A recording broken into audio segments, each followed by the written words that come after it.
Sob a proteção de Deus, graças ao regime democrático que vivemos, declaro abertos os trabalhos da primeira audiência pública sobre o Plano Diretor Participativo de Pinhalzinho. Pode sentar. Boa noite a todos. Gostaria de convidar para compor a mesa aqui o nosso prefeito municipal, Lauro de Lima, e seu vice, Antônio Carlos.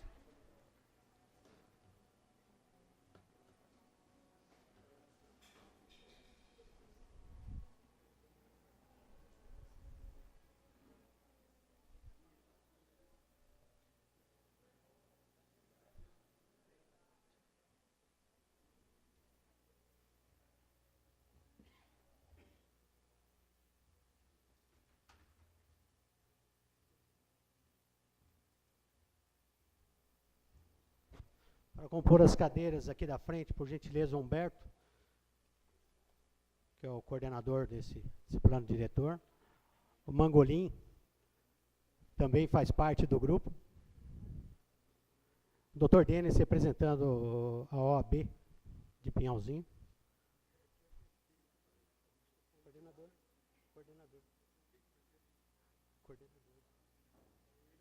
Então, coordenador.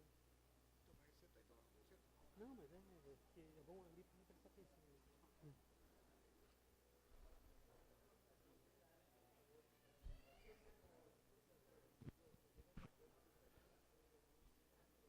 Gostaria também que você sentasse aqui perto da gente o Sérgio Helena, o advogado também que está fazendo parte do conselho.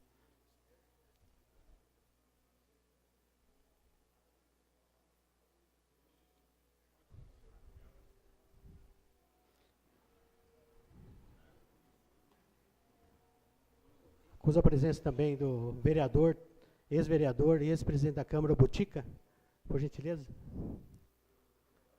E também representando a educação de Pinhalzinho, sua esposa.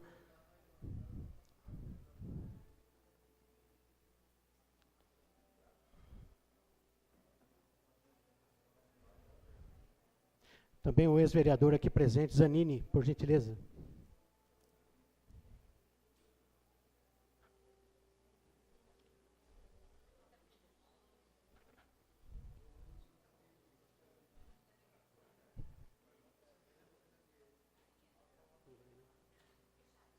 Fechou, não?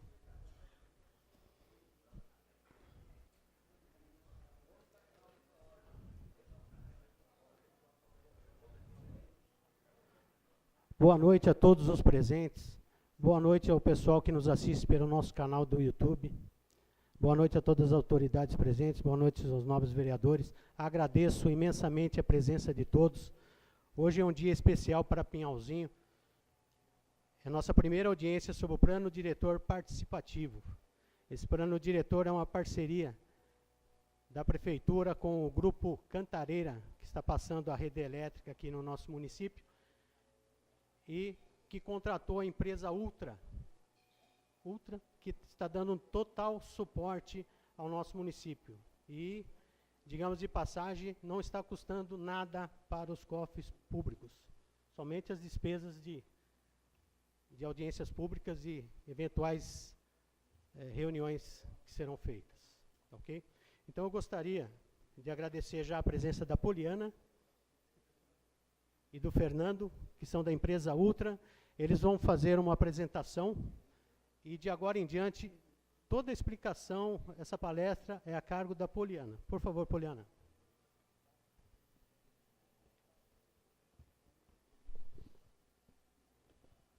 Alô? Alô? Boa noite, gente. Como o Tenente Jesuel já introduziu, né, nós somos uma pequena parte da equipe da Ultra, que está prestando consultoria para o município, né, no plano diretor. Nós somos assessoria técnica. Então, vamos ver o que é um plano diretor. Né? Eu queria, desde o início, agradecer a presença de vocês.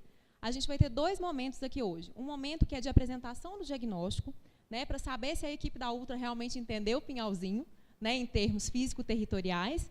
E um segundo momento que é uma oficina, que a gente propõe que vocês participem para vocês trazerem para a gente o que vocês podem contribuir, como que vocês acham que a gente pode solucionar os problemas aqui do município. Pode passar, por favor, Wendy. Bom, então nós estamos aqui, que bicho de 7 cabeças que é esse plano diretor que a gente está falando? Né, o plano diretor ele é uma exigência de uma Constituição Federal, para alguns casos que a gente vai falar um pouquinho mais à frente, e ele é reafirmado pelo Estatuto da Cidade, que também é uma lei federal. O plano diretor, ele é uma lei municipal. Como que a gente chega nele? A gente faz um diagnóstico, né, que a gente está apresentando aqui hoje para vocês. Depois a gente vai ter uma parte de propostas de como que a gente pode pegar os problemas e as potencialidades do município e trabalhar isso para a gente chegar numa redação de um anteprojeto de lei e depois isso virar uma lei municipal. Ele é o principal instrumento da política urbana que deve orientar políticas e programas e ele anda junto também com outras leis. Né? Não adianta nada a gente propor o plano diretor que vai ser feita uma solução, por exemplo, de um problema se a gente não tiver verba para essa solução. Então, é importante que as leis caminhem sempre juntas para elas serem realmente executadas. E o plano diretor ele abrange todo o município, tanto as áreas urbanas quanto as áreas rurais. William, pode passar, por favor? Quais são os objetivos do plano diretor? Organizar o crescimento e a transformação do município. Né, o município ele é dinâmico, ele está sempre em crescimento, e o plano diretor ele tem validade, a princípio, por 10 anos. Então, como que a gente pode deixar Pinhalzinho uma cidade melhor pelos próximos 10 anos? E ele vai regulamentar os instrumentos urbanísticos para normatizar um processo de regulação e de mercado imobiliário. Né, a gente sabe que muitas vezes existe especulação igumobiliária, várias questões, então a gente vai regular isso para que a cidade seja realmente uma cidade de todos, que todos possam usufruir da melhor forma da cidade, que a gente tenha uma cidade melhor. Por favor. O plano diretor ele é uma gestão democrática. O que é isso? Ele não é um instrumento apenas técnico. Por isso que é importante nós fazermos audiências públicas, nós fazermos oficinas, vocês participarem, estarem sempre em contato com a gente, porque, além dessa parte técnica, né, nós, na Ultra, somos uma equipe multidisciplinar, composta por arquitetos e urbanistas, sociólogo, biólogo, geógrafo, tem o pessoal de tecnologia da informação, tem vários outros profissionais. Assim, vamos lembrando aqui, Fernando, me ajuda aí com a cola. Nós vamos lembrando aqui à medida que a gente estiver falando, né, mas é uma equipe, tem estudante de arquitetura, tem sociólogo, tem antropólogo, tem pessoal do geoprocessamento, é uma turma bem grande que está trabalhando lá. E a prefeitura deve promover audiências públicas, né, tem um núcleo gestor, que já foi apresentado aqui para vocês também, e ele deve ser um processo informativo, participativo e formador de cidadãos. É muito bacana quando a gente está, às vezes, apresentando audiência pública, as pessoas falam, nossa, mas eu não sabia isso do meu município, eu não conhecia, eu quero contribuir. Então, é importante para que as pessoas se interessem mais sobre os municípios também, no qual elas vivem. Pode passar? A gente falou um pouquinho antes que o plano diretor ele tem o Estatuto da Cidade que regula, e existem alguns casos, alguns pré-requisitos, vamos falar assim, para o município ter um plano diretor. São 4 pré-requisitos, basicamente. Municípios com mais de 20 mil habitantes, municípios integrantes de regiões metropolitanas, integrantes de áreas de interesse turístico e o motivo pelo qual a gente está aqui, inseridos em áreas de influência de empreendimentos de grande impacto ambiental. Como o tenente Jesuel adiantou, tem a linha de transmissão da Cantareira, né, que está cortando aqui o município. Pode passar, por favor, William. A linha de transmissão, ela percorre toda essa extensão aqui, ela corta municípios de Minas e de São Paulo. E aí, para fazer esse licenciamento, a Cantareira, que está implementando essa linha de transmissão, esse licenciamento ele é feito através do IBAMA, porque ele corta, né, 2 estados, então ele é feito através do IBAMA. E aí o IBAMA exige, como contrapartida, que a Cantareira arque com os custos da elaboração do plano diretor, mesmo quando o município não tem 20 mil habitantes, que a princípio não seria necessário vocês terem, né? Então vocês estão, né, ganhando esse presente, tem essa questão do custo da prefeitura, que vocês não têm custo, né? É muito importante, porque muitas vezes, apesar dessa obrigatoriedade de 20 mil habitantes, quando a cidade chega em 20 mil habitantes, já está, às vezes, difícil. Né? Então, vocês estão quase lá, quase chegando, mas vamos fazer o plano diretor para que a gente possa realmente construir um município melhor para todo mundo. E aí, aqui fala um pouquinho da linha de transmissão, né, que está cortando esses municípios, se não me engano, são 34 municípios no total. E aí, a licença é essa aqui de instalação do IBAMA, que é a que está regendo isso e que está fazendo vocês ganharem o plano diretor. William, por favor. Quais são as etapas do plano diretor? A gente começou com uma reunião com o poder público. Viemos aqui o Rayato, que ele é sociólogo e é diretor da empresa, ele é arquiteto e urbanista também. Eu e o Rayato viemos ao município, conversamos com o prefeito. O prefeito assinou um termo de compromisso, né, falando que queria sim, que ia ser bom para o município fazer o plano diretor. E aí nós formamos a equipe técnica local, que, na verdade, são os secretários, são as pessoas que nos informam, que nos fornecem dados, né, para que a gente possa, de fato, conseguir entender melhor o município. Formamos o núcleo gestor, que está aqui na frente, e aí a gente passa para a etapa de diagnóstico, que é o levantamento de dados de base cartográfica, A leitura técnica, que é quando os técnicos vêm ao município, a gente começou essa parte de levantamento no município mesmo, foi em setembro e outubro que a gente fez, né, finalzinho de setembro, início de outubro. A gente tem a parte de construção dos mapas colaborativos e temos a elaboração do diagnóstico e análise municipal para apresentar para vocês aqui. Então, que é esse material que a gente trouxe para as oficinas. A partir daqui, como que a gente vai trabalhar? A gente já passa para a terceira etapa, que é de propostas e anteprojetos de lei. Então, a gente vai analisar esse diagnóstico e vai ver quais são os problemas e potencialidades e como que a gente pode melhorar isso para o município. Temos outras audiências públicas, a gente passa para essa parte de redação do anteprojeto de lei, e aí nós vamos fazer uma entrega para a Prefeitura e para a Câmara desse anteprojeto de lei, né, todo baseado nas questões técnicas que a gente elaborou e na participação da comunidade também. E o trabalho não para por aí, porque até o anteprojeto de lei virar lei tem muito trabalho também. Então, a gente tem que fazer a Prefeitura entrega, né, para a Câmara, continuar fazendo audiências públicas e votar esse anteprojeto. A gente tem discussões até a aprovação da Câmara, com novas audiências públicas, e aí tem a gestão do plano diretor, que são esses 10 anos, que ele é implementado, a gente tem vários instrumentos que a gente pode regular, e aí daqui, no máximo 10 anos, a gente tem que fazer essa revisão do plano diretor. Porque a gente sabe que, hoje em dia, isso aí é uma lei antiga, então, assim, hoje em dia as coisas são muito dinâmicas. Né, para a gente conseguir chegar daqui 10 anos, esse plano diretor já não vai servir mais para Pinhalzinho, porque Pinhalzinho já vai ter mudado bastante. Pode passar, por favor. Pode passar? A gente tem um aplicativo, que é o Meu Local. Quem aqui baixou o Meu Local? Quem está mandando foto pelo Meu Local? Ninguém? Ah. Eu tenho um aplicativo que a gente mostra para vocês no final como é que funciona, que é um aplicativo super bacana, que vocês vão, aqui tem explicando um pouquinho, você abre o aplicativo, tira uma foto, você vai categorizar, aquela foto ela fala sobre o quê? Meio ambiente, economia, serviços públicos. Você pode fazer comentários e manda para a gente, essa foto chega já referenciada para a nossa equipe, para que a gente consiga realmente fazer o diagnóstico, que vocês colaborem realmente com a gente. Pode passar? Aqui fala um pouquinho da leitura técnica, que eu já expliquei, né, quais são os aspectos que a gente trabalha. Tem os aspectos físico-territoriais, que são ambientais, de uso e ocupação do solo, fundiários. A parte de socioeconomia, apesar do plano diretor ele ser uma lei que ela trata do físico-territorial, é importante que a gente tenha subsídio da socioeconomia. Porque, vamos supor, às vezes a gente tem violência numa praça, por exemplo. O que é essa violência? A gente só vai saber isso através dos quesitos socioeconômicos que vão chegar para a gente. E como que a gente pode resolver isso? Talvez um policiamento, mas existem outras formas também que a gente pode resolver isso. Então, a gente trabalha com essa questão de equipamentos e serviços, empregos, setores de atividades econômicas, para a gente entender um pouquinho mais qual que é a principal atividade econômica no município, né, essas questões todas. E de organização institucional também, como é que funciona a legislação, a divisão político-administrativa. Pode passar. Aqui eu vou passar rapidinho também, né, que a gente fez a leitura técnica e os mapas colaborativos, vamos cruzar as informações, identificar os problemas e potencialidades.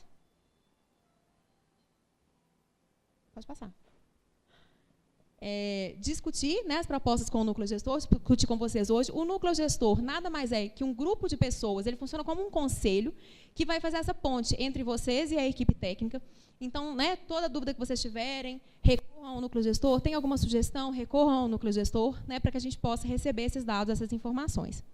Então, aqui tem, de novo, aquelas questões de saúde, segurança, turismo, inserção regional, trânsito, habitação, patrimônio, geologia, vegetação, clima, patrimônio natural. E isso vai gerar, no final, essa lei, ela é vinculada a um mapa da cidade. E esse mapa vai dividir a cidade em zonas, vai falar, não, aqui não pode construir prédio, por exemplo, ou aqui não pode ter uma indústria, porque senão vai poluir o rio. É bem nesse sentido assim, que o plano diretor vai trazer essas diretrizes para a gente. Pode passar, William. O anteprojeto de lei deve garantir que as propostas discutidas ao longo desse processo sejam aplicadas e deve ser enviada à Câmara Municipal para análise e votação. E aí, os produtos finais, né, o que nós, como equipe técnica da Ultra, o que nós vamos entregar para o município? Nós vamos entregar um caderno, né, que vai conter esse diagnóstico todo das esferas físico-territorial rural, físico-territorial urbana, e também a parte socioeconômica. Então, todo esse diagnóstico vem para o município, é importante ser disponibilizado na internet, é importante que vocês acessem esse caderno, para que vocês conheçam um pouco mais do município de vocês. E aí tem os mapas, esses mapas, pode voltar só um pouquinho. Esses mapas são mapas de outro município, que a gente usou aqui como exemplo, mas só para vocês entenderem que a cidade ela é dividida em algumas áreas para a gente poder trabalhar. Bom? Agora eu vou passar a palavra para o Fernando, que é o nosso urbanista, um dos urbanistas da nossa equipe, e ele vai explicar um pouquinho mais para vocês. Boa noite a todos. Eu vou começar fazendo o diagnóstico da cidade de Pinhalzinho, propriamente, e aí eu queria pedir uma colaboração de vocês, porque nós fizemos toda uma análise em cima de documentos, mapas, visitas a campo, mas ninguém melhor que vocês para conhecer a cidade de vocês. Então, se tiver qualquer imprecisão aqui na nossa análise, eu conto com a ajuda de vocês, tá bom? Bom, a metodologia que nós adotamos foi a seguinte. Primeiro fizemos uma coleta de dados, todos os levantamentos relativos a Pinhalzinho, mapas de IBGE, toda uma extensa base cartográfica que a gente tem disponível, a legislação de Pinhalzinho, as fotos que a gente recebeu de vocês, as nossas fotos que a gente tirou nas visitas de campo, as entrevistas que a gente fez com a população, porque a gente passava em alguns lugares e a gente queria conhecer um pouco daquela história. Por que aquilo está daquele jeito, se está daquele jeito era adequado ou não, como é que a população enxergava aquilo. Só voltar um pouquinho.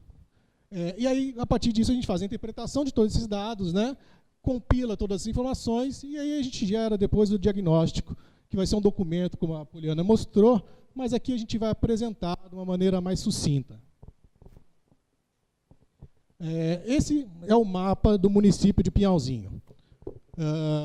Pinhalzinho, a gente vê ali uma marca em roxo no meio, é o perímetro urbano de Pinhalzinho. Tá? A gente conseguiu esse mapa através de arquivos que enviados pela prefeitura, mas, na verdade, a gente pesquisando na legislação, a gente viu que ele já é um pouco maior, só que a gente não conseguiu georreferenciar essa informação. Vai ser uma informação que a gente vai sugerir que a cidade produza um novo mapa de perímetro urbano, que por conta do próprio relevo, né, do próprio relevo, cria essas áreas de água, né? Aí, novamente, mais um exemplo aí da cobertura de solo exposto. Pode passar. E aí ele faz uma análise, aí a parte que eu peço desculpas, que é a parte que eu menos domino, né, da análise do solo.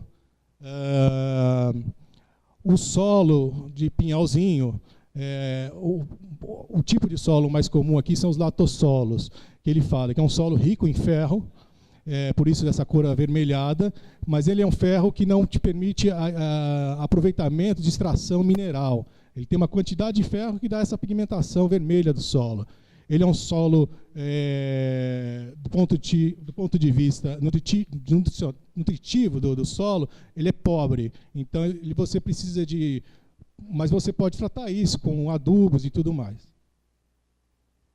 Esse tipo de solo, na análise dele, ele fala que é um solo, uma camada bastante profunda desse solo, que e esse solo tem uma característica que ele facilmente é sujeito à erosão. Então, ele faz uma análise do risco que Pinhalzinho tem em alguns lugares de erosão, às vezes provocada pela própria ação do gado passando aí nas pastagens. Ele começa a destruir aquele solo, né, aquela camada vegetal que protege, e aquilo, com o tempo, com as chuvas, né, acaba gerando um processo erosivo. E também nas estradas. As estradas de terra aqui, quando a gente tem um período muito chuvoso, elas sofrem pelo tipo de solo que tem e pelo volume de água, ela começa a sofrer esses problemas de erosão. Ali tem um exemplo que a gente visitou em campo, ali já um processo de erosão aí na área rural de Pinhalzinho. Sobre a análise climática que ele faz, a distribuição de chuvas, né? Pinhalzinho tem praticamente 2 períodos bem marcados, de 2 climas bem marcados, o período seco e o período de chuvas. De chuvas começa em setembro e vai mais ou menos até março. é um período muito chuvoso, bem comum no Brasil, né, nesse clima nosso, tropical, e de abril até agosto, um período mais seco. Então, esse período chuvoso realmente é o momento, é o período que esses processos erosivos se agravam e trazem transtornos para a população. Aqui está só a distribuição de chuva e as temperaturas mês a mês aqui em Pinhalzinho. Dá para ver claramente o volume de chuvas em janeiro, fevereiro, março, e depois de setembro a dezembro, como é bem maior que nos outros meses. Aí o Charles fez uma análise sobre a inserção de Pinhalzinho dentro da região aqui da cidade. Pinhalzinho ele faz parte das bacias, né, do Rio Piracicaba, Capivari e Jundiaí. Inclusive, a cidade de Pinhalzinho ela está dentro de uma área de proteção ambiental, que foi um decreto estadual que instituiu, que é a área de proteção do Rio Piracicaba, Juqueri-Mirim, se não me engano. Sobre a questão da gestão ambiental, foi verificado que o município possui um Conselho Municipal de Meio Ambiente, criado em 2009, com a competência para a formulação de diretrizes para a política ambiental do município.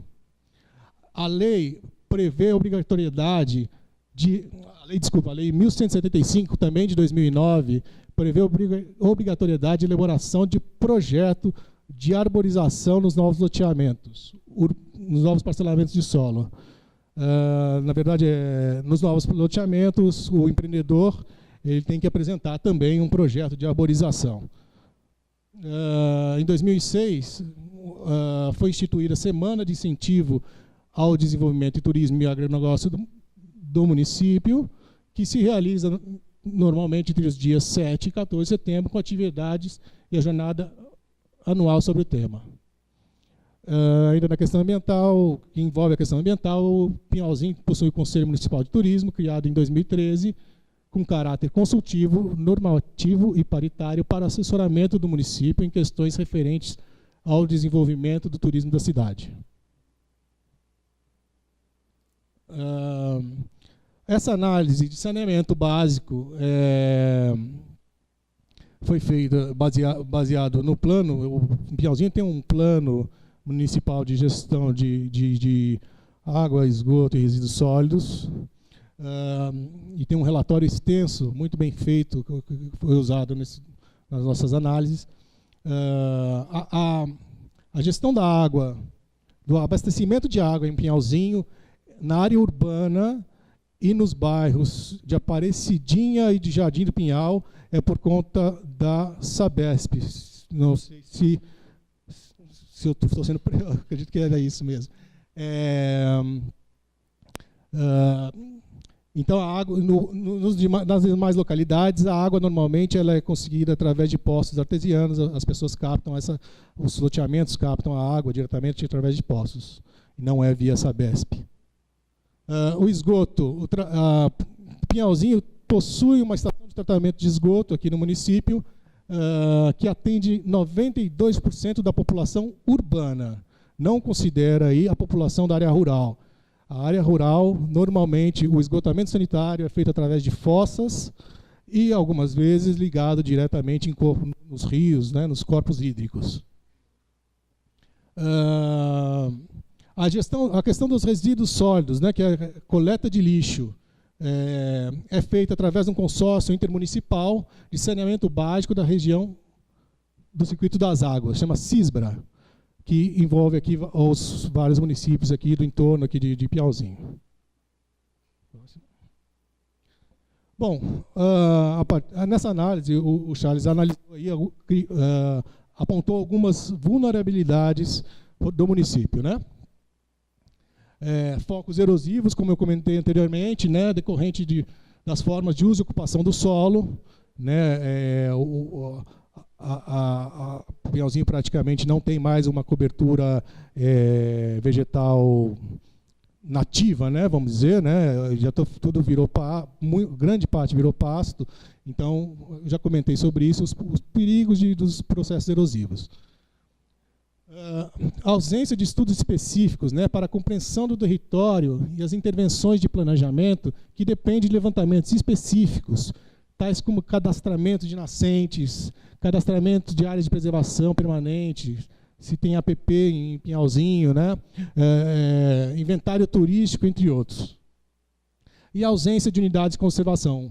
O município, embora pertença ao mapa, ele pode, através de uma análise, decretar, registrar isso por meio de lei, né, áreas de proteção, áreas de conservação.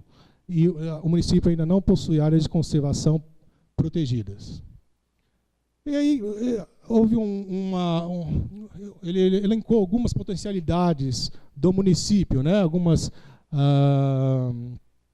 alguns pontos de Pinhalzinho que ele enxergou que são potenciais para o desenvolvimento do município, para a atração de pessoas, de turismo e para o próprio uso da população. Então, marcou a Fazenda de Isaías, a Fazenda de Frutas Exóticas na Estrada Nova, o Morro do Cruzeiro, a Fábrica Bem Leve. São também equipamentos relevantes de Pinhalzinho, né? Porque a Fábrica Bem Leve usa uma fonte na Fazenda dos Vales, né? Uma fonte de água mineral que tem aqui em Pinhalzinho. O Museu Municipal Otaviano Fornari, a Igreja e Praça Matriz Nossa Senhora de Copacabana, a Igreja da Tapera, Capela São Lázaro, Cachoeira das Vieiras, Cachoeira dos Pintos, Praça Silvino de Campos, Praça Wilson Fornari, Portal da Cidade, Lago Municipal, Quadra Poliesportiva José Fuso, Campo de Futebol Rosa Mendes, Estádio Ferreirão e o Ginásio Rubens Caninano. Bom, agora eu vou falar da parte urbana, né, que é realmente onde eu sinto um pouco mais confortável realmente de falar. A nossa análise ela vai falar da parte de parcelamento, uso e ocupação do solo, vai falar também da cultura e proteção do patrimônio, a questão do saneamento básico e mobilidade, né, falando aí da área urbana, antes a gente falou da área rural, e também do sistema de gestão e planejamento territorial.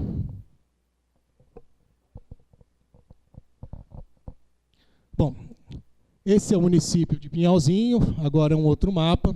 Nesse mapa a gente enxerga ali, está um pouco, não sei se está dando para ver daí de longe, mas eu vou explicando aí para vocês, para ficar mais fácil para todo mundo. Essa linha pontilhada aqui é onde está passando a linha de transmissão da Cantareira. Tá? Então, porque ela pega esse pedaço do município que a gente está aqui colaborando com vocês na elaboração do plano diretor de Pinhalzinho.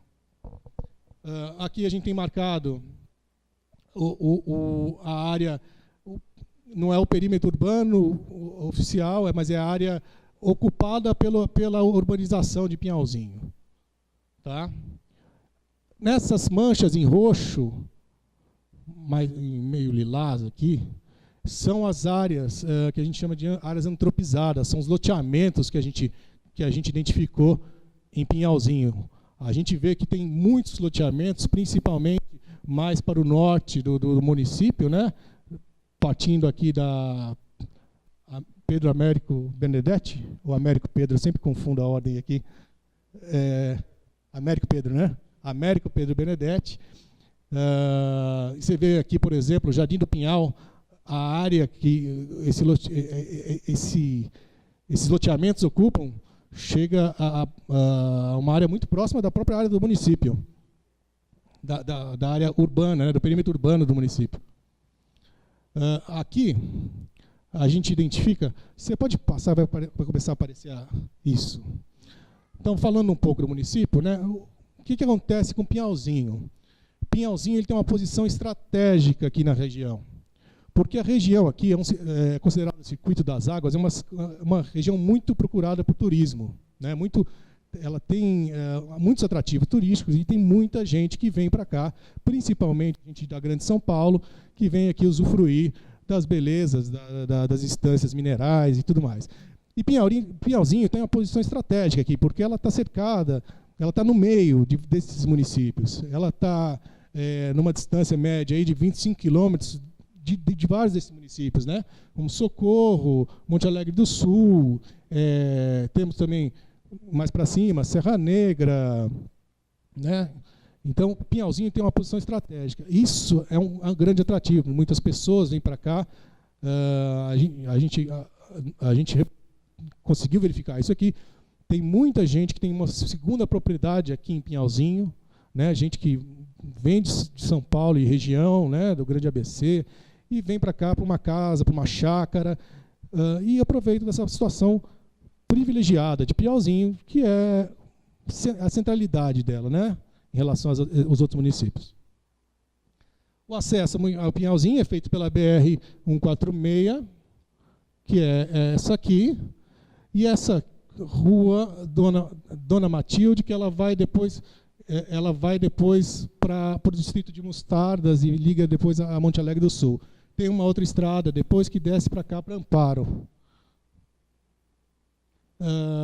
O início da ocupação de Pinhalzinho partiu principalmente da imigração italiana, que veio para cá porque a cidade produzia café para a lavoura cafeeira em Pinhalzinho. Hoje, como a gente até comentou já, o predomínio aqui na área rural e nas atividades agrícolas são as pastagens para o gado, né? Muito, a gente viu bastante aí rodando por aí, gado leiteiro, gado Nelore, de corte, a gente viu bastante por aí, e plantações de cogumelos, hortaliças, batata, milho, e também a gente notou plantações de eucalipto. E aí a gente viu não só as plantações, a gente viu o impacto às vezes, caminhões passando dentro da cidade com toras de eucalipto. A gente notou bastante isso aí.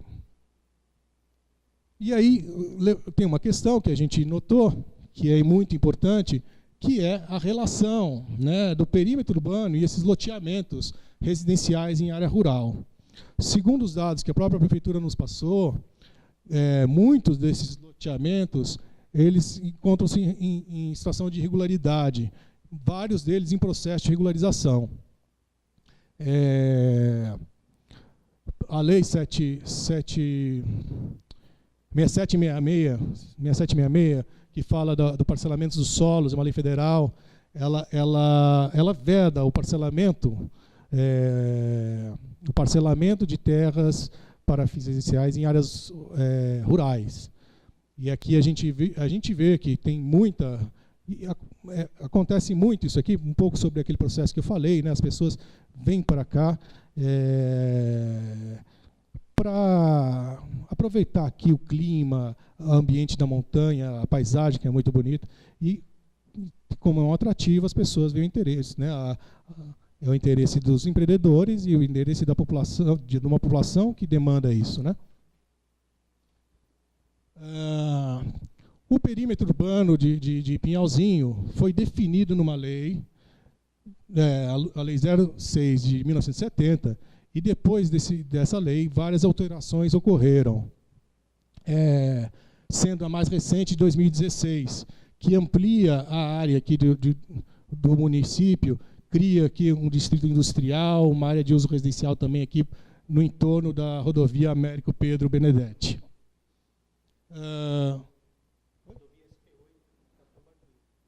Desculpa, SP808, né? Eu falei 146, mas na verdade 146 é verdade. Aqui vai para Bragança, né?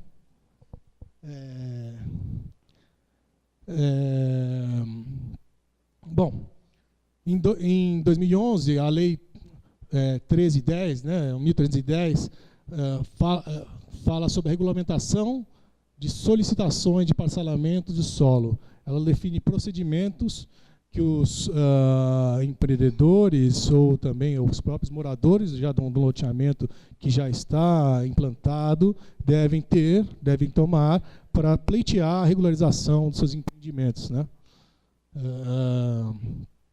Além dessa ocupação da área rural, a gente tem observado e também o pessoal aqui da prefeitura, né, passou para a gente informações das tendências de expansão da área urbana. Com 10 novos loteamentos aprovados, aí tem Matão 1, não vou lembrar o nome dos 10, Matão 1, Matão 2, alguns loteamentos também mais ao sul do Pinhalzinho, Rosa Mendes, são loteamentos na área urbana que já estão sendo aprovados, ou já estão aprovados.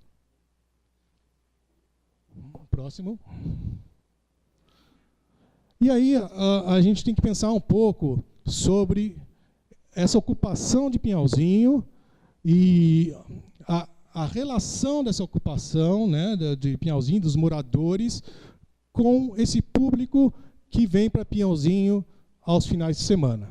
Como eu falei já algumas vezes, é um destino muito procurado, tem muitas chácaras de finais de semana que o pessoal vem, e elas trazem um impacto muito grande para Pinhalzinho. Tem impactos positivos, impactos negativos.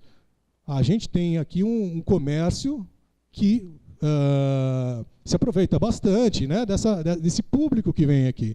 A gente recebeu um dado de que a população de Pinhalzinho, que é em torno de 14 mil habitantes, não é isso, prefeito? Um pouco mais de 14 mil, em feriados prolongados, a gente vai ter um agora semana que vem, chega a 30 mil. Ou seja, a população aumenta demais nos feriados prolongados. Isso traz um impacto tremendo para a vida da cidade.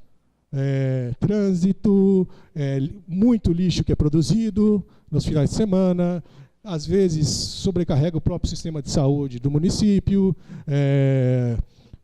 Oi? Desculpa, achei que alguém tinha...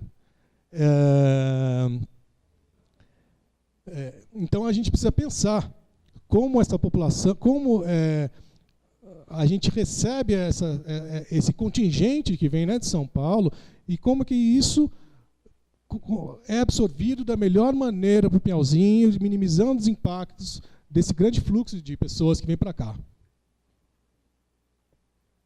Nesse mapa, a gente vê vamos dizer que o que a gente conseguiu de mais próximo aqui do perímetro urbano atual de Pinhalzinho. Tá? Então, aquela mancha que a gente mostrou primeiro em amarelo, que era mais ou menos aqui, onde a gente enxerga claramente as construções, ela foi ampliada. A gente vê alguns loteamentos já pressionando, já no limite desse perímetro urbano, né? Provavelmente foi a própria expansão urbana, a alteração do perímetro urbano, né? O novo limite de expansão urbana já foi demandado por esses próprios loteamentos, né? No processo de regularização desses loteamentos, acabou estendendo o perímetro urbano da cidade. Então a gente enxerga aqui a parte mais urbanizada de Pinhalzinho, esses loteamentos, e a gente viu, aqui foi criado o Distrito Industrial, né? Aqui a SP008, né? E aqui alguns loteamentos já muito próximos aqui, já no limite do município. E a gente enxerga aqui, com essa ampliação desse perímetro urbano, né, com essas zonas de expansão urbana criadas em Pinhalzinho, a gente tem hoje grandes vazios urbanos dentro do perímetro urbano de Pinhalzinho. E se a gente parar a pensar do ponto de vista do planejamento urbano, daquilo que a gente fala de melhor aproveitamento dos recursos do município, é desejável que o crescimento do município ocorra dentro desse perímetro. Porque é a área mais próxima, onde... para poder atender aquela população, extensão de redes de saneamento, de abertura de vias, mas estando próximas ao município, elas demandam menos recursos da prefeitura. Se a gente espalha isso muito na área do município, isso cria uma série de despesas para a própria prefeitura. Aqui uma vista panorâmica de Pinhalzinho. Vamos lá. Aqui a gente fez uma análise da configuração territorial urbana, falando do uso do solo. A gente não estendeu muito para cá, a gente está falando basicamente da área urbana, a gente não estendeu muito para cá. Aqui tem praticamente o distrito industrial, tá? E aqui esses loteamentos novos que a gente viu na imagem anterior. A gente vê, aqui tem um condomínio fechado hoje, um condomínio de alto padrão. A gente não colocou ele dentro dessa mancha porque pelos vazios que tem, né, que eu comentei há pouco, entre o perímetro urbano não, a área urbanizada e esses loteamentos. Então, nesse mapa, a gente vê o predomínio, essa mancha aqui, ó, toda essa mancha mais um bege, vamos dizer assim, são as áreas de uso predominantemente residencial. São residências, onde vocês moram, a grande parte de vocês moram aqui em Pinhalzinho. A gente tem aqui em cinza algumas indústrias. Tem aqui a indústria, tem uma indústria aqui, acho que até marcado errado aqui, se não me engano, que é a indústria de embalagem, está bem próxima aqui já da praça de entrada da cidade. Tem as indústrias que acontecem aqui, que a gente acabou não mostrando, porque, enfim, senão ia ficar ilegível essa parte do mapa, porque a maior parte das informações acontecem aqui, né? Em verde a gente tem os equipamentos de lazer da cidade, tem aqui o Ferreirão, o campo de futebol, o parque, né? Corpos d'água, né? A gente tem aqui o lago municipal, aqui aquele lago onde tem a estação de tratamento de esgoto, né? E outros corpos hídricos que a gente encontra em Pinhalzinho. Em vermelho, que é essa legenda aqui, a gente enxerga os vazios urbanos. Tá? Essa cor aqui, não sei nem, na tela era uma cor mais amarelada, mas isso aqui, não sei, um verde claro, talvez, é onde tem a maior concentração de comércio. Em Pinhalzinho a gente tem comércio dispersado ao longo em toda a área urbanizada, mas existe uma concentração mais forte de comércio nessas ruas aqui, que é a rua Florencio Domingues e a Matilde Franco de Godoy, que é essa rua aqui, que é a continuação aqui da avenida de chegada, né, da variante Américo Pedro Benedetti. Aqui, como eu falei, tem o distrito industrial, que fica aqui mais ou menos aqui no caminho para a ligação da SP-008. Tá? E nesse distrito industrial a gente identificou indústria, na verdade aqui de lona, né? De lona, tem uma metalúrgica, de papel, máquina de indústria de embalagens, enfim, essas indústrias aqui. Os espaços de lazer, que é o que eu marquei aqui em verde, né, estão bem distribuídos na malha urbana, né, e a gente considera também as praças, né, as praças, os ginásios, né, a gente tem o ginásio Rubens Caninã, que está por aqui, não é isso? É por aqui? Por aqui assim? Temos lá o parque aqui, que é bem aqui na esquina aqui da Câmara, o campo de futebol, o Ferreirão, enfim. E é isso. E aí, falando da ocupação, você vê que esse município, principalmente a área central, ela é muito densa, ela é muito ocupada. São raros os vazios urbanos, os lotes vagos aqui na área central. Quando a gente começa a ir em direção aos limites dessa área urbanizada, a gente começa a encontrar mais vazios urbanos. E aí, a gente pode considerar também vazio urbano essas áreas que a gente tem aqui entre... se puder voltar aquele slide, que é o mapa de Pinhalzinho, que são esses vazios aqui, que são essas áreas, entre as áreas loteadas, né, e a cidade consolidada.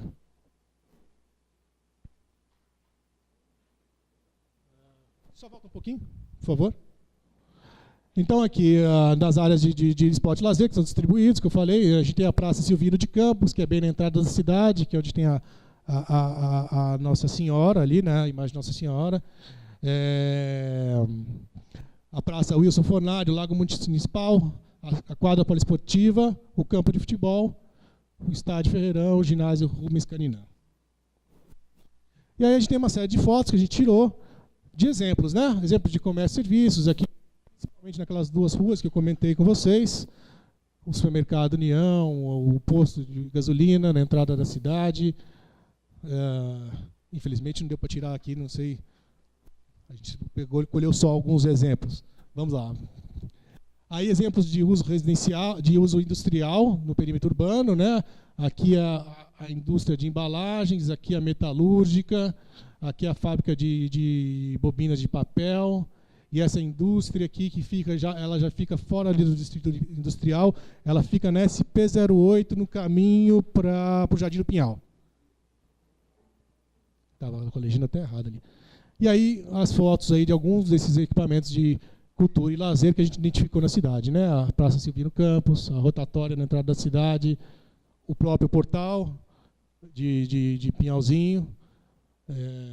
A gente até tinha uma foto super bacana do portal iluminado, mas, enfim, a gente chegou ontem e aí a gente chegou à noite. Na hora que a gente chegou, estava apagado. A gente falou, pô, é tão bonito, aceso. Mas tudo bem. Aqui é a Praça Nossa Senhora de Copacabana. Pode passar. Falando agora da ocupação do solo, né? Eu falei mais de uso, né? Falando onde estavam as áreas comerciais, as áreas residenciais, as áreas de esporte, lazer e cultura, as áreas industriais. Agora falando da ocupação. Como que esse território está ocupado? Basicamente, Pinhalzinho é uma cidade bastante horizontalizada. A gente tem praticamente todas as construções de um pavimento, casas térreas. Mas identificamos também bastante construções de 2 pavimentos e até 3 pavimentos na cidade. Todos esses pontos verdes aqui são construções de 2 e 3 pavimentos que nós identificamos, né? Com um pontinho aqui. Mas o resto todo são casas térreas, são comércios também térreos. A gente identificou também aqui em Pinhalzinho, nessas construções de 2 pavimentos, uso misto, quer dizer, um comércio na parte de baixo com a residência no segundo pavimento. E aqui dá para a gente ver novamente a questão dos vazios urbanos. Nessa região aqui a gente identificou bastante lote vagos por aqui. Aqui na região central, que a gente vê, no entorno da igreja, né, de Nossa Senhora de Copacabana, você vê que quase não tem área desocupada. Está tudo construído. Isso é bom. Isso é bom para a cidade. A concentração, porque os serviços públicos eles são otimizados dessa maneira. As ligações de rede, a pavimentação, os próprios acessos, água, esgoto, distribuição de luz, tudo isso. E serviços de coleta de lixo, tudo isso. Bom, eu já comentei sobre esse item, ocupação adensada. Próximo, por favor. Tipologias horizontalizadas, que eu comentei também. E as edificações de 2 pavimentos, a grande parte de uso residencial e algumas de uso misto. Vamos lá. Identificamos também algumas construções de 3 e até 4 pavimentos. Próximo. A questão dos vazios que eu comentei. Eu acabei fazendo a apresentação sem usar, mas tudo bem. Vamos lá. A gente identificou alguns bairros, conjuntos habitacionais em situações mais precárias, né? Tanto no bairro do Morro dos Macacos e no bairro de Freitas. Próximo. Mas, em geral, o padrão construtivo da cidade é muito bom.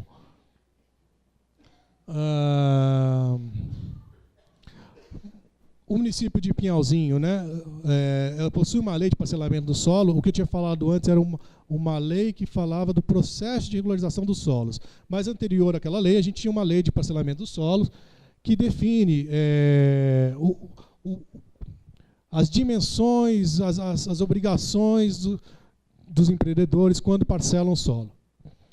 Essa lei, basicamente, ela fala que em áreas urbanas, as áreas mínimas dos terrenos são de 250 a 1.000 metros quadrados, com uma testada mínima é a frente do lote, de 10 metros.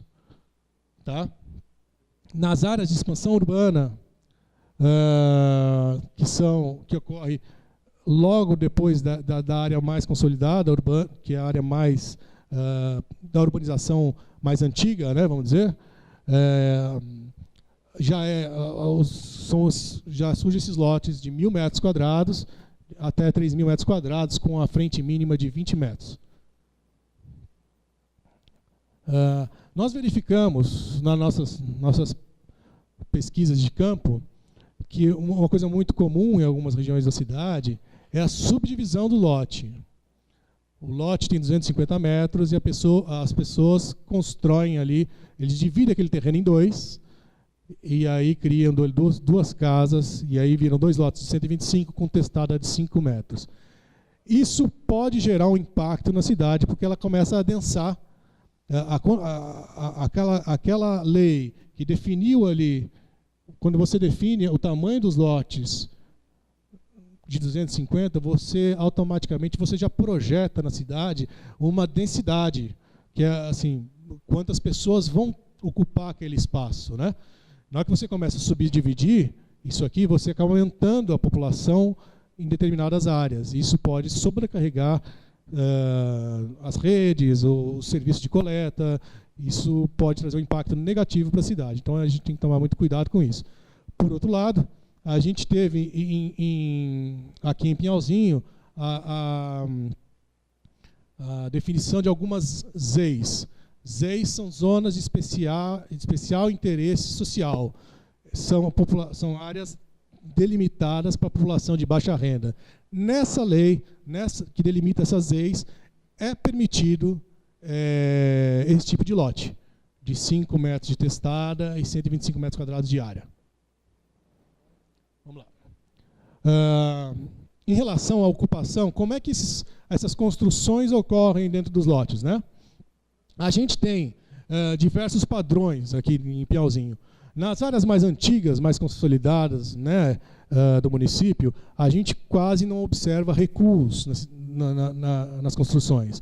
As construções são fachadas corridas, né, na rua. Você passa na calçada, a construção está logo ali, colada na calçada. Raramente a gente observa, às vezes, um recuo lateral. Isso era muito comum, né? Os municípios, né, ao longo do século, no final do século passado, foram adotando códigos de obras que disciplinaram isso para permitir depois uma ocupação melhor do município, né, criando áreas permeáveis, recuos, áreas para ventilação melhor ventilação dos ambientes nas construções. Mas antigamente era assim que se construía, tudo coladinho mesmo. E na área central isso é muito comum. Passa, por favor. Nas construções mais recentes, e aí quando a gente fala das construções mais recentes, a gente fala mais no entorno desse núcleo central, a gente começa a identificar essas casas de 2 pavimentos com alguns recuos, principalmente os novos loteamentos, que aí já segue o Código de Obras do município, né, que foram feitas depois do Código de Obras do município. Eles passam a adotar os recuos, né? Os recuos, afastamento frontal, afastamento lateral, taxa de ocupação, coeficiente de aproveitamento, são instrumentos de regulação urbana, né, de regulação da ocupação urbana, que começam a ser implementados na cidade nos novos empreendimentos. E aí nós pontuamos aqui, né, a existência de condomínios fechados na área urbana. Esse condomínio aqui de alto padrão, fechado. Ele é uma tendência, muita gente no Brasil inteiro, essa questão dos condomínios fechados, né? As pessoas hoje têm essa preocupação com segurança natural, né? Mas nós temos que pensar também qual que é a relação desse tipo de ocupação no município, porque a gente pode pensar num cenário mais grave. Imagina uma cidade cercada de condomínios fechados, como é que fica a relação daquele núcleo anterior cercado de condomínios que você não tem acesso. E aí a gente tem algumas fotos que a gente tirou. Aqui as fachadas, né, as fachadas sem recuo, direto na calçada, né? Aqui a gente já enxerga, você vê, já tem um telhado aqui, não tem recuo lateral também.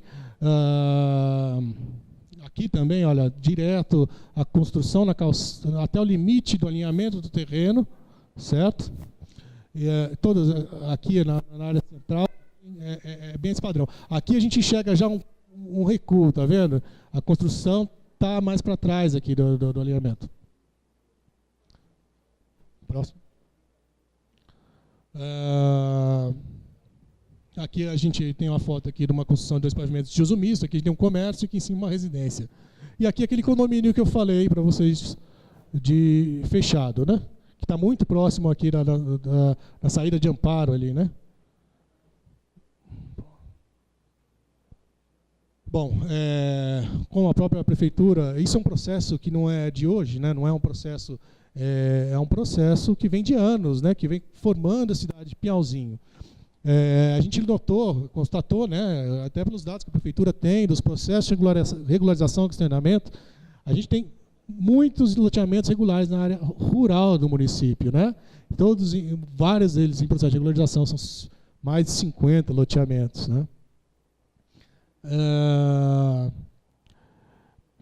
Esses imóveis, quando eles estão em situação de irregularidade, quer dizer, como eles foram parcelados, foi um parcelamento de uso residencial em área rural, ele não existe, eles não estão em situação regular.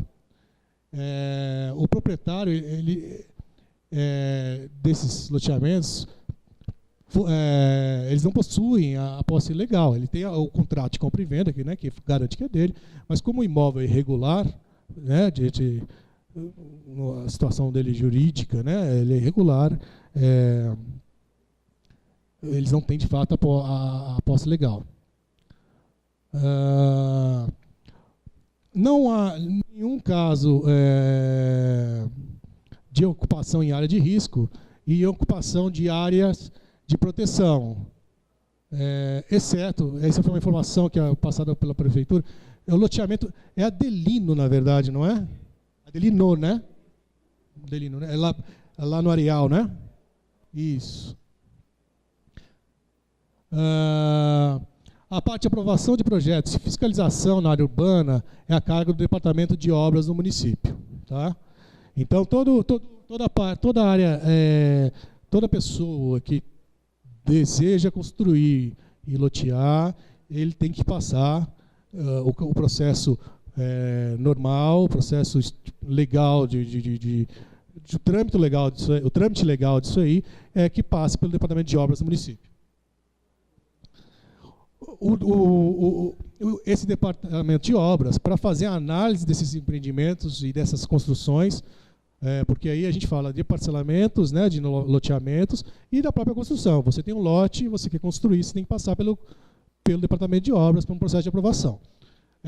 Ele se baseia principalmente na Lei de Parcelamento do Solo e no Código de Obras, que ele define um padrão pré-definido para aprovação dos projetos, tá?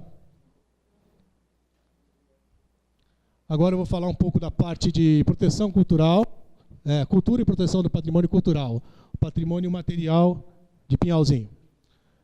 A gente não identificou em Pinhalzinho um inventário do patrimônio cultural. Por que esse inventário é importante? Porque sem ele fica mais difícil preservar aqueles bens, né? Aqueles bens que fazem parte aí do pessoal mais velho da cidade, da memória da cidade, né? Aquilo que é incorporado em vocês, desde que vocês nasceram aqui em Pinhalzinho, vocês viram crescer, né? Vocês viram as pessoas que nasceram, a igreja Nossa Senhora de Copacabana é um marco na cidade. E por conta disso, são poucos, na verdade. São poucos hoje os marcos do início da ocupação da cidade. E é preciso que a gente faça um inventário, liste todos os edifícios, né, os bens de valor material da cidade, para que a gente possa preservá-los. E aí nós identificamos alguns lugares de interesse para a preservação da memória, né? Já citei todos eles quase, eu acho. O Portal da Entrada, a Praça Silvino, a Praça Wilson Fornari, o Parque Wilson Fornari, não é isso? É parque, né? Parque, né? O Lago Municipal. São áreas assim, que está dentro do imaginário já de vocês. Vocês, se eu falar da praça da Nossa Senhora de Copacabana, vocês têm muito bem na cabeça o que é a praça, né? Próximo. E aí tem aí algumas fotos, né? A praça Wilson Fornari, a praça Silvino de Campos à noite, o portal. A foto, estava aqui na apresentação, a foto iluminada, estava bonita. A igreja Nossa Senhora de Copacabana. Vamos lá. E aí a quadra poliesportiva José Fuso, o Ferreirão, o ginásio Rubens Caninã, o Lago Municipal, que é super bonito. Vamos lá. E aí alguns, a gente fala aí de alguns, né? A igreja Praça Matriz, que é a padroeira da cidade, ela se destaca na paisagem aqui, né? Dentro da cidade, né? Ela tem uma posição imponente aqui. Você passa nessa via principal aqui, você enxerga ela ali, a praça, a igreja lá no fundo, né? Alguns bens que estão aí já na área rural de Pinhalzinho, né? A igreja da Tapera, localizada lá no bairro da Tapera, lá em cima, né? É uma igreja antiga que vale a pena, né? A gente conservar, né? Que faz parte da história do município, né? Capela de São Lázaro. A gente tem um museu municipal aqui em Pinhalzinho que conta a história da cidade, né? Por meio de fotos e equipamentos antigos, né? Tem outras exposições lá, né? De maquetes, de bonecas e das 3 igrejas matrizes que a cidade já teve, né? Então a gente fala da igreja Nossa Senhora de Copacabana. Quando a gente fala da primeira ocupação de Pinhalzinho, ela já nem existe mais, né? Quer dizer, a primeira igreja nem existe mais. Ela foi sendo substituída e hoje a gente tem a igreja que vamos cuidar para que ela seja preservada, para que ela não se perca também na memória, né?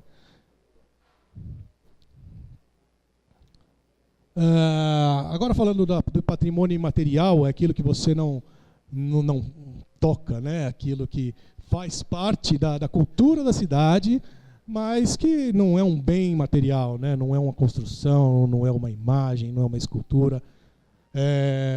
A gente tem alguns exemplos, né? A fazenda Isaías, de fabricação de queijo, comércios, uma fazenda de frutas exóticas, e algumas atividades culturais aqui, como a feira de artesanato de Pinhalzinho, a festa do cogumelo, o desfile de cavaleiros de Pinhalzinho. Ontem mesmo eu estava passando pela cidade, eu vi um senhor lá com a camisa da Associação dos Cavaleiros, achei bacana. E o Campeonato Municipal de Futebol de Campo. São festas, são reuniões da população de Pinhalzinho que têm que ser fomentadas, têm que ser incentivadas mesmo, porque já está incorporada aqui a cultura do município. A parte do patrimônio natural, Pinhalzinho, por conta daquele relevo da geologia, né, do processo todo de construção da paisagem de Pinhalzinho, né?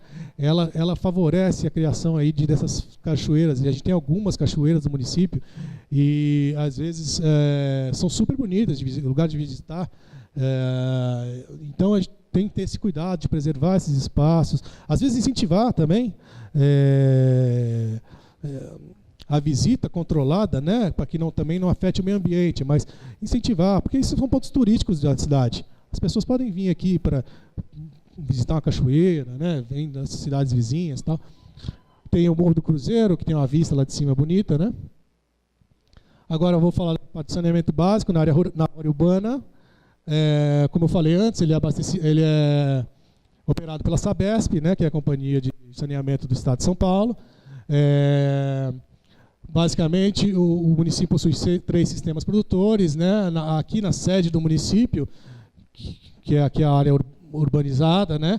A gente tem uma estação de tratamento de água, com 3 reservatórios, uma na Rua Cruzeiro do Sul, lá em cima, uma no bairro do Matão, e toda a rede de distribuição.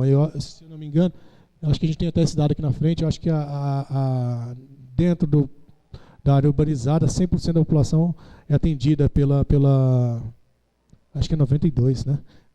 Pela água da Sabesp. Jardim do Pinhal tem um poço artesiano da Sabesp, que também bombeia essa água para um reservatório que atende aquele bairro lá, na saída, ali na SP 008. E no bairro Aparecidinha também tem um poço artesiano também, com uma casa química de tratamento e um reservatório lá para atender aquela população daquela região.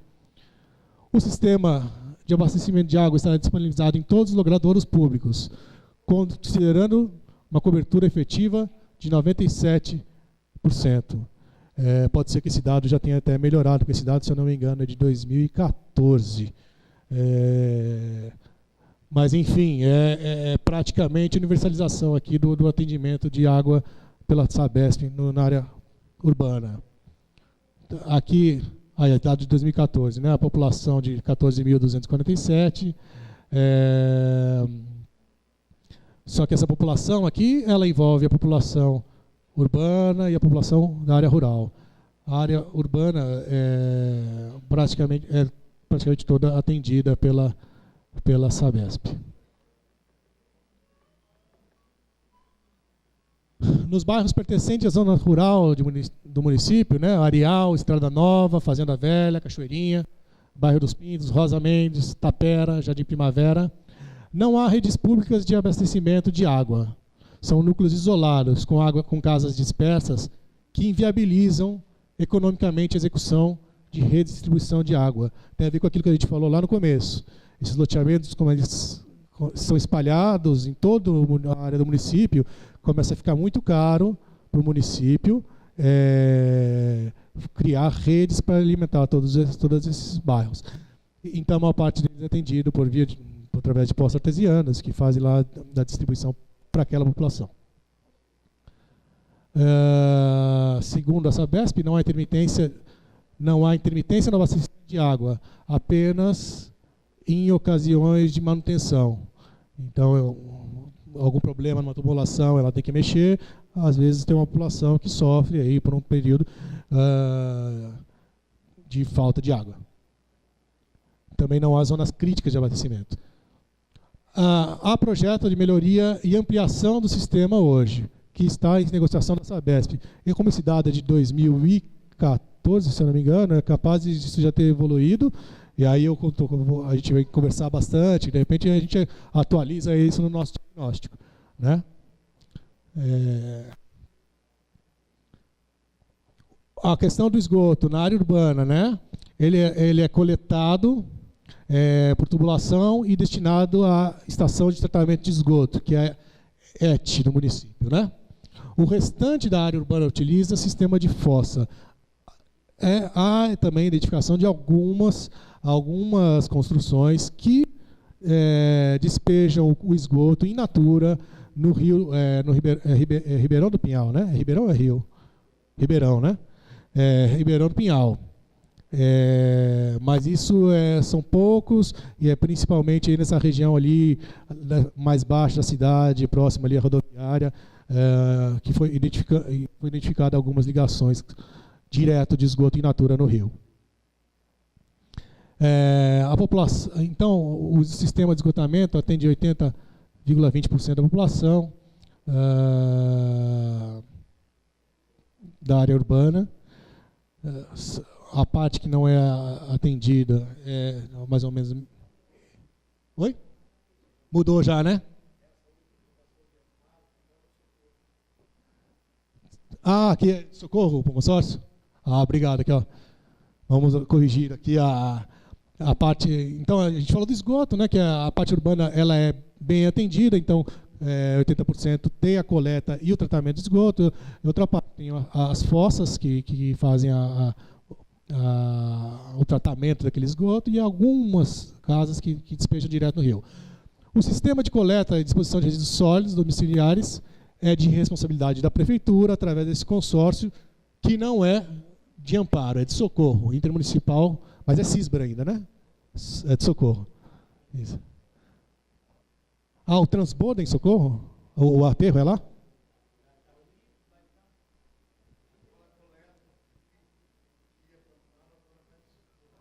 Entendi, mudou. Tá. Entendi. Então mudou. Ok, vamos passar.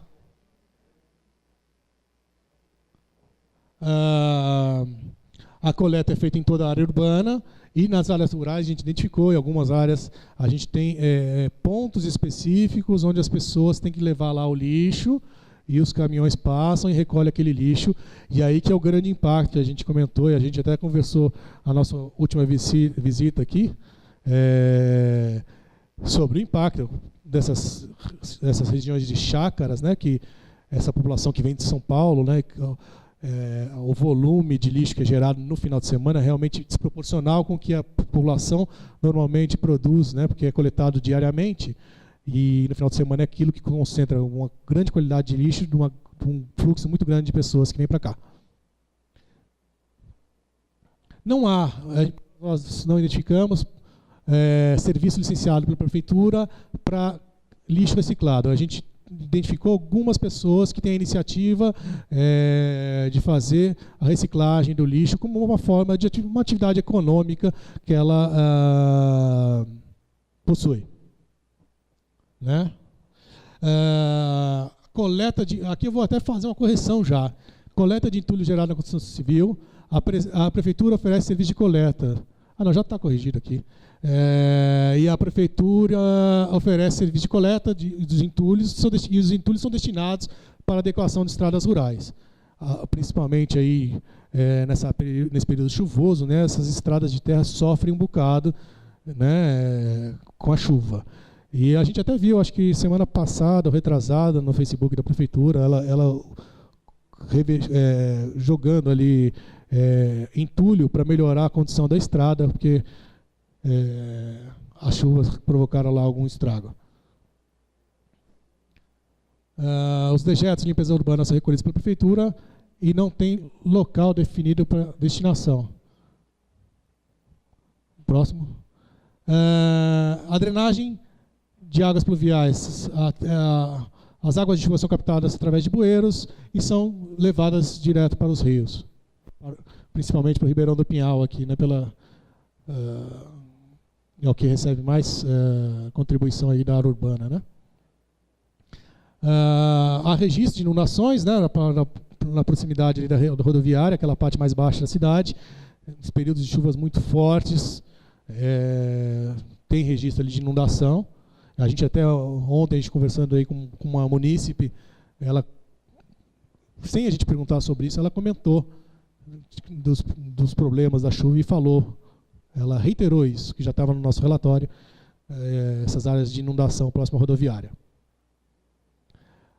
Aqui a prefeitura promulgou uma lei de 1553 de 2016, que é o Plano de Saneamento Básico, que tem um estudo aprofundado, é um documento muito, muito bem feito, muito completo, que fala da situação do saneamento básico e da gestão de resíduos sólidos no município de Pinhalzinho.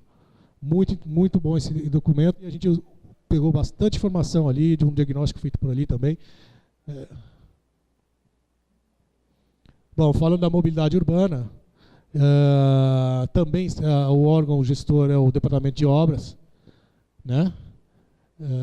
Pode passar, por favor. Não identificamos um conselho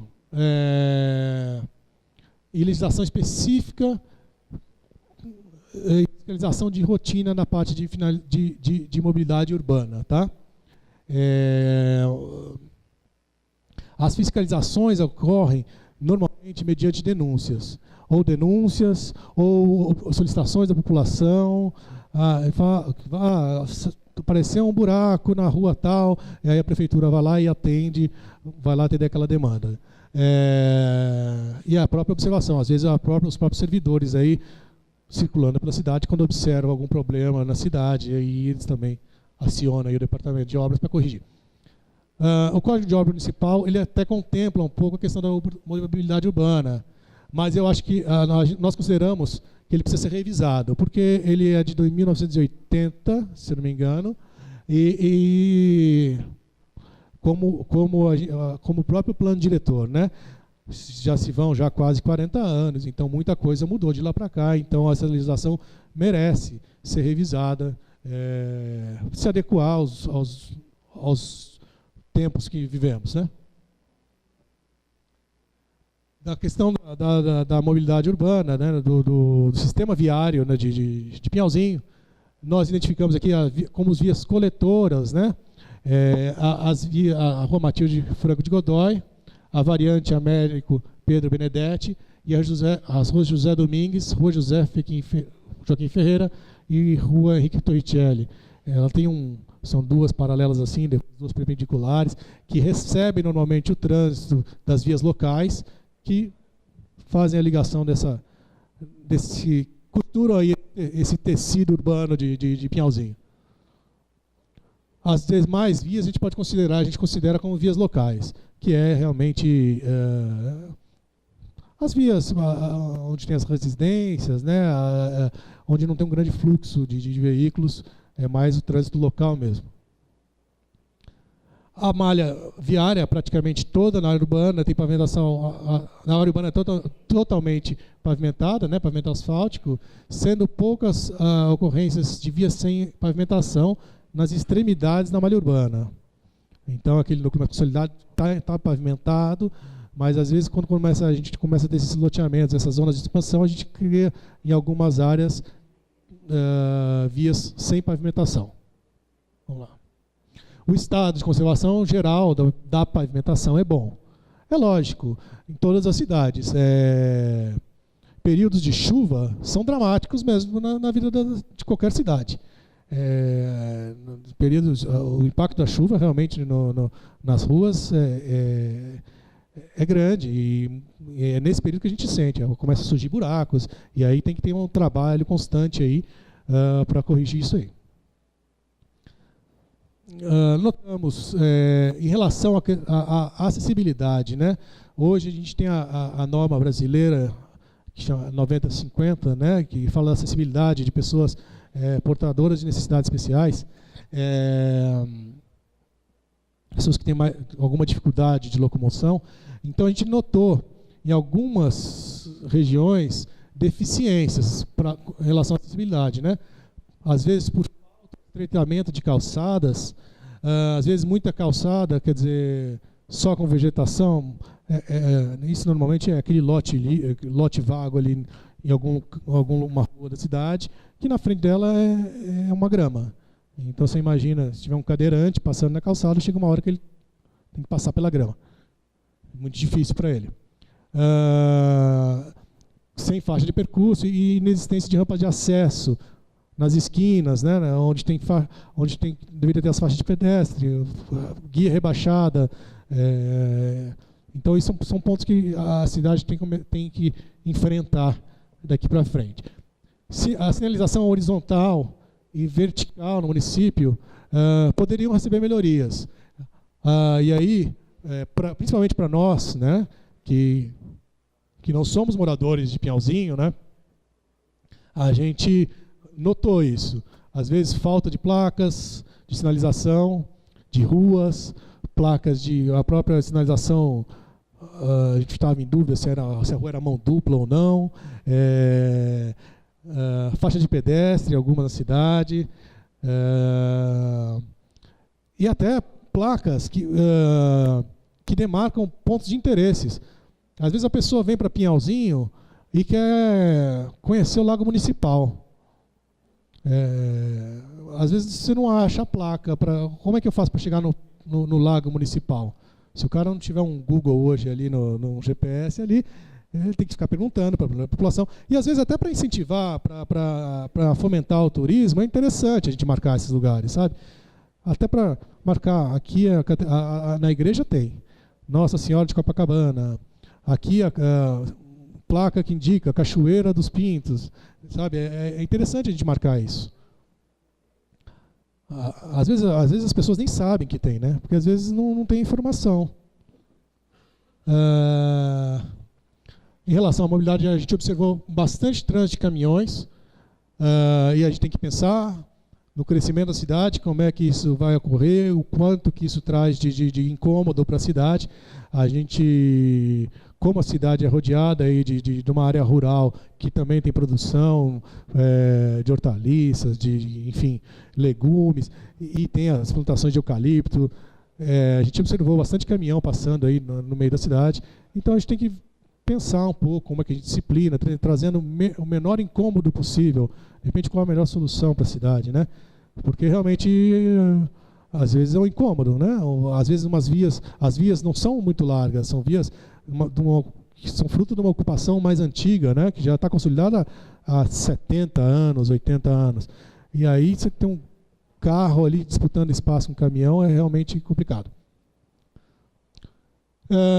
Não identificamos transporte coletivo na área urbana, porém encontramos, e hoje foi bacana, porque como a gente chegou ontem, a gente aproveitou, hoje também a gente rodou bastante aqui. A gente viu bastante transporte escolar, em Jardim Pinhal, Marial. Então, basicamente, ele atende toda a demanda de transporte das crianças para as escolas. Vamos lá. Também tem no município um transporte específico para pacientes, né?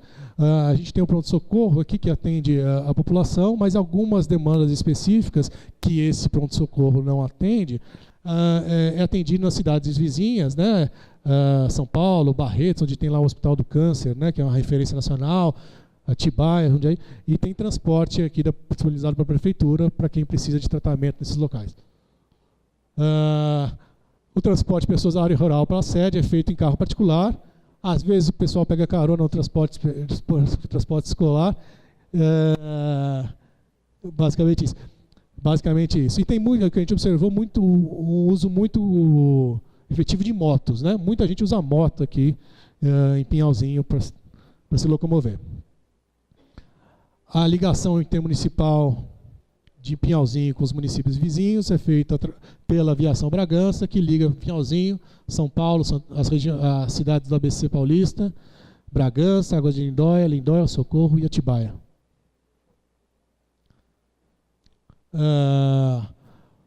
Bom, a questão da gestão, o sistema de planejamento e gestão territorial de Pinhalzinho. O planejamento e gestão territorial é feito pelo Departamento de Obras. É responsabilidade do Departamento de Obras. Todos os novos loteamentos e novas edificações passam pela aprovação da Prefeitura, ou deveriam passar, seguindo critérios pré-estabelecidos, como eu citei anteriormente. Eu já comentei isso também, as legislações utilizadas pelo Departamento, o Código de Obras, a Lei de Parcelamento e o Código Sanitário Estadual. Segundo os técnicos da própria Prefeitura, do Departamento de Obras, a principal deficiência da estrutura administrativa hoje é fiscalização. Isso não é um problema de Pinhalzinho, né, gente? Isso é um problema do Brasil, né? A questão da fiscalização. A gente, às vezes, tem um efetivo que não dá conta de atender tudo que está acontecendo no município. Então, é por conta disso que a gente teve essa série de empreendimentos regulares. Quer dizer, o empreendedor viu ali uma oportunidade e aí ele constrói, às vezes, sem passar pela prefeitura e depois o empreendimento está lá, pronto, construído, e depois tem que passar pelo processo de regularização e tudo mais. Para os novos loteamentos, hoje a prefeitura, hoje o empreendedor que quer lançar um empreendimento, antes dele fazer qualquer coisa, ele deveria buscar a prefeitura emite diretrizes dizendo para ele o que ele tem que fazer, o que aquele loteamento deve contemplar, qual que é a área que ele deve destinar para as vias, qual é o tamanho dos lotes, qual que é a área que tem determinada de área livre de uso público, áreas de uso institucional, quer dizer, áreas que a prefeitura no futuro pode implantar ali um posto de saúde ou uma escola para atender aquela população. Para as novas edificações também, da mesma maneira, os documentos devem ser apresentados, documentos e projetos devem ser apresentados ao Departamento de Obras para que ele faça a análise daquele projeto e ver se ele está em conformidade com as leis para que ele seja aprovado. Só com o projeto aprovado que a pessoa tem o habite-se, né, que é realmente a situação regularizada do imóvel. Se ele não tem essa aprovação, aquela construção é irregular.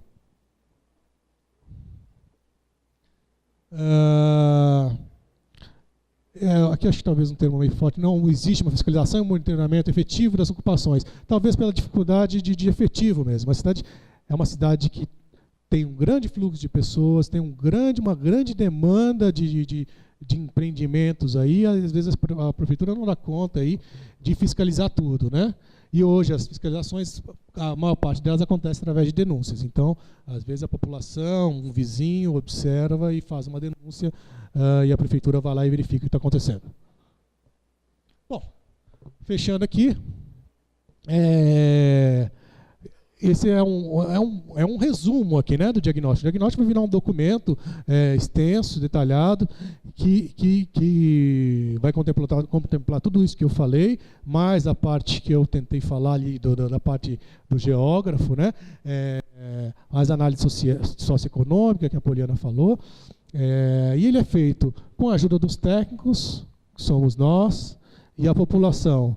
E a população de Pinhalzinho, que através das audiências públicas a gente vai ter essa efetiva participação, e do núcleo gestor, que nos alimentou aí com várias dessas informações que a gente usou aqui para apresentar para vocês esse panorama da cidade de Pinhalzinho. E depois, na fase de propostas, novamente, nós vamos nos reunir com a população, com o núcleo gestor, para a gente discutir essas propostas, de como a gente quer ordenar o crescimento, como a gente poderia ordenar o crescimento de Pinhalzinho daqui para frente, né? E na hora que a gente junta isso, esse diagnóstico com as propostas, a gente vai gerar aí o documento que é o plano diretor participativo. É isso aí, gente. Desculpa aí se eu estendi demais. Foi mais ou menos isso aí o panorama aí de Pinhalzinho. Não sei se, tirando aquela informação do prefeito do consórcio da Cisbra, estava mais ou menos certo? Hã?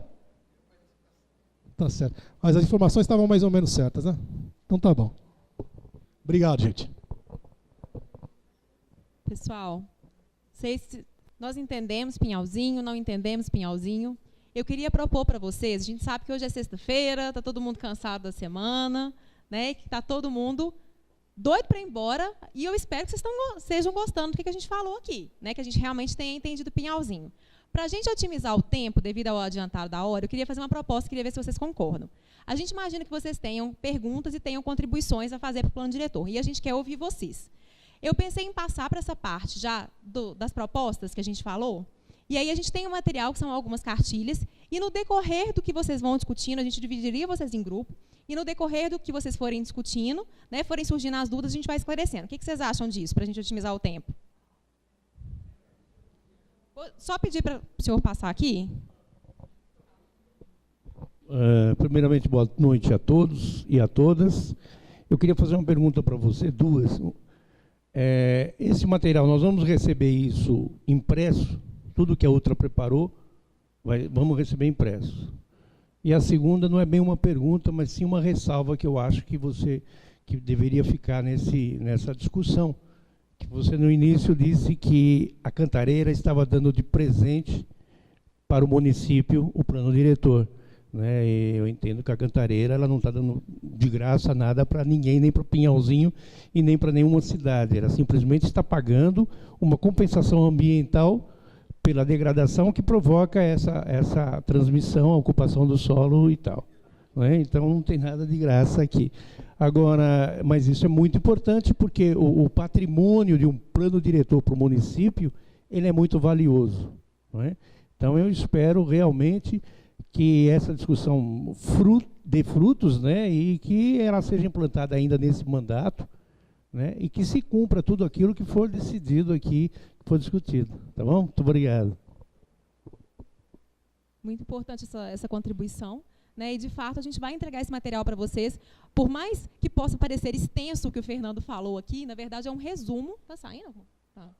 É um resumo, né, do trabalho, a parte do Charles também, a gente vai disponibilizar para vocês, né, o vídeo que não passou, para vocês entenderem um pouquinho mais também, né, tanto dos termos técnicos, mas de outras questões. E a gente vai disponibilizar esse material todo. Vem um livro para a prefeitura, que a gente vai montar esse livro, e também em formato digital, em formato aberto, porque... Olha quantas coisas aconteceram que a gente foi falando aqui. A gente começou a fazer esse diagnóstico em agosto, que a gente começou o contato com o município. E desde então, várias coisas já mudaram. Imagina em 10 anos. Então, a gente vai entregar para vocês tudo em formato aberto, mapeamento em formato aberto. Vai capacitar o pessoal da prefeitura também para que possam dar continuidade, né, a partir do momento que o nosso trabalho se encerrar, que vocês possam dar continuidade e continuem construindo esse diagnóstico, porque a cidade, né, como eu falei no início, ela é dinâmica. E aí eu queria saber de vocês. A gente pode fazer aquele esquema de dividir o pessoal, dividir vocês em grupos, para a gente otimizar o tempo? O que vocês acham? Sim, não? Pode ser, pessoal? Podemos? Levanta a mão. Quem Aí, acha que pode? Levanta a mão. Muito bom. Viu, Poliana, só completando lá, a Cantareira está passando as fiações aqui elétricas e tal. Eles estão recolhendo todos os impostos, viu, para a prefeitura. Tá? Então, o plano diretor ele entra também como uma compensação disso. E esse plano diretor, todo mundo sabe que é muito caro e é um benefício muito grande que trouxe essa obra para Pinhalzinho. Tá? Foi de grande importância. E, de qualquer forma, também, o que acontece? A partir do momento que o uso e ocupação do solo foi alterado, né, a gente tem algumas questões ali com a linha de transmissão, o município já teria obrigatoriedade, de qualquer forma, de apresentar o plano diretor, que ele não tinha até então, pela questão dos 20 mil habitantes, né, que não tinha. Então, meio que uma coisa compensa a outra. Né, a Cantareira tem também, claro, né, as questões de implantação, de estudos ambientais que foram feitos também, essas compensações. É claro que é uma compensação ambiental, sim, né, mas não deixa de ser um benefício para o município, que muitas vezes não teria oportunidade de ter esse... E outra coisa, Poliana, só completando também, tem muitos dos dados aqui que estão imprecisos, logicamente, porque eles usam plataformas aqui de satélite, por exemplo, que é de um ano atrás, correto? Então é o seguinte, por causa disso que a gente faz essa audiência pública. Para quê? Para que o povo leve essas novidades. Tudo que foi mudado, vocês que vão mudar isso aí. Isso aqui é um plano diretor participativo, terá a participação de toda a sociedade. Logicamente que vocês viram aí, muita coisa aí não está batendo. Tá? Tem coisa que já existe, tem coisa que não existe mais. É importante vocês passarem para a gente o que está impreciso também. Isso, mas a função das audiências públicas é isso mesmo, é vocês levarem ao nosso conhecimento o que está acontecendo. Tá ok? E outra, essa é a primeira, gente. Estamos prevendo de 4 a 5, né, a mais aí. Nós vamos fazer mais oficinas aí, mais audiências públicas, entendeu? Não vai parar aqui, não. É cansativo? É. Até para quem fala, né? É cansativo? É. Mas eles estão fazendo a primeira apresentação. A partir disso, aí a coisa vai ficar mais dinâmica, porque daí vocês vão trazer para a gente o que a gente vai colocar no papel, o que vai sair do projeto de lei, vai virar lei e vamos votar aqui, tá ok? Vamos dividir, então, pessoal, em grupos. Vamos colocar 6 grupos de mais ou menos 10 pessoas. Vocês podem se dividir. A gente pode usar essas mesas aqui, tenente? Que a gente vai precisar escrever algumas coisas e aí a gente vai passando as orientações para vocês.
continuar a discussão, mas só para a gente fazer um fechamento oficial, queria agradecer muito a presença de vocês. Ali tem os nossos contatos da Ultra, tem esse e-mail planodiretor@ultra.house. Qualquer contribuição, qualquer coisa que vocês lembrarem depois. Tem a nossa página do Facebook também, que é o Meu Local. Tem um aplicativo Meu Local. Acessem o material da gente, curtam, compartilhem. E assim, qualquer coisa a gente está à disposição. Todas as contribuições são muito válidas. E aí os dois grupos que ainda estão fechando podem ficar à vontade. Né? Eu vou passar a palavra aqui para o Tenente Jesuel também. Mas é só para a gente fazer um fechamento realmente. Mas vocês podem ficar à vontade, que eu estou vendo que a discussão está bacana aí, que vocês estão conseguindo trazer algumas considerações. Tá? Então a gente ainda tem um tempinho aí para conseguir fazer isso, tá bom? Eu gostaria de agradecer a presença e o empenho de todos. Foi muito bom esse contato, né? Espero que nas próximas vocês também estejam presentes. Queria agradecer a Poliana, ao Fernando. Fernando, obrigado, Fernando. Fernando Vinagre, né? Vinagre. Então, tá bom. Muito obrigado a todas as autoridades que estiveram presentes, tá ok? E vamos para a próxima. Uma boa noite a todos.